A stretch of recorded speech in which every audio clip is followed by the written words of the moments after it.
Today's episode, we're going to talk about GreenBug, Archimedes screw, and Waterford, Ontario, where we're at the demonstration site for making electricity from small streams, but also making the product and the knowledge. And we have Mike Book, the former head of the Ag Energy Co-op, and the product being made just outside of Tillsonburg, Ontario. So this product will solve a lot of problems in rural areas all around the world. We do everything. So we literally design everything. We manufacture it all. Like, we manufacture the screw in our facilities. We will do the environmental approvals. We do the electrical approvals. We install it. We commission it. We operate it. We maintain it. And so it's because of those things that we can sort of reduce some of those costs. We decided to use the Archimedes screw because it's robust. It's used as in water treatment plants to pump sewage. So the reason that's important is because we wanted micro hydro to be feasible, and we didn't want something that would be a high maintenance. Our models are the core of our business, so it allows us to come in and assess the site very quickly. Something that if you take engineers to do would take 5 engineers like 5 months to do, and that would not make a project feasible. Whereas if we can basically have a model to plug in some data, hit solve, and it will not only tell you what size of system to put in, it structurally engineers it, does the financial projections, the whole thing. So automatically we've cut the timeline down and the cost down. So you don't have to be the developer. You don't have to fork out the initial investment. We can lease your site, pay you for your site, and we'll develop it. And you get a % of the revenues. And then after commissions, you can also buy into the projects. It generally, though, the bigger it is, the economics get a bit better. But we're at the really small end of things. We're in micro hydro, so 100 kilowatts, 150 kilowatts. It's sort of like the upper end, which is still considered very, very small.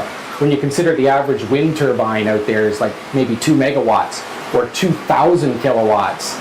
But we're like talking maybe our biggest system would be 100, 150 kilowatts. There's a big interest for this type of thing for our off-grid systems, or what I mean by off-grid is sort of our self-contained type systems for remote communities, like northern communities in Canada, or remote tourism operators where you can power a small town. This is our first test site that's sort of of a commercial scale. This is the gear motor that's at the top of our turbine, our Archimedes screw. This is a 3-phase industrial motor. We've got a brake on the back of it. The brake's for safety. If the grid goes out, the brake is actually released by electricity, so that if the grid goes out, the brake will release and it'll stop the turbine from rotating. In front of the motor, we've got a gearbox. The motor runs at 1800 RPM. The gearbox converts the slow rotating speed of the turbine at approximately 40 to 42 RPM to 1800 RPM at the generator. Now, the way that the system operates is when the power's turned on, the brake is released, the turbine's allowed to freewheel. Once the encoder on the back of the brake, the encoder measures shaft speed, it'll see that the RPM is above 1800 RPM on the motor. Once it's above 1800 RPM, it'll pull in the contactor and it starts to produce energy at that point. The way that the water enters the system is underneath where I'm kneeling right now. There's a channel that's about 10 feet deep, 7 feet wide, and 50 feet long. And that channel is connected to the reservoir, the high side of the dam.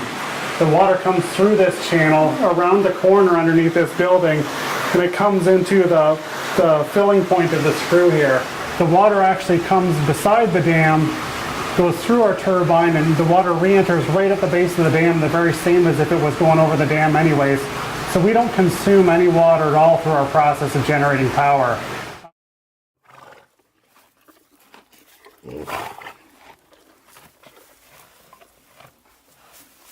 About a year ago, I got contacted by Brian from GreenBug, and they're putting in a pretty sophisticated system where the intake of the water in that now will be computer operated. So this will give us natural gas and water powered electricity for a little greener farm operation. We have 7 residences on the farm, so that takes lots of gas, as well as the arena to train the horses. So this is a nice plus. It's been fun for me because I enjoy the way they've been designing things and making things from scratch. And that's part of the experience.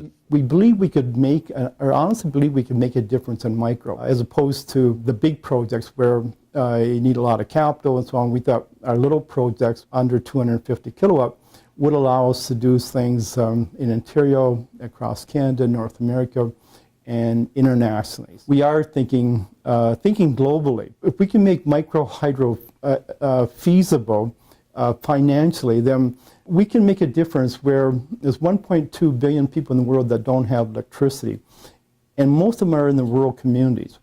In rural communities, many are by water. In countries where there's a developed grid, we can sell systems to them, and where they don't have a grid, we can sell off-grid systems to those people. I think we're going to change a lot of biases out there that have said, look, microhydro's not possible, and we're proving that it is possible.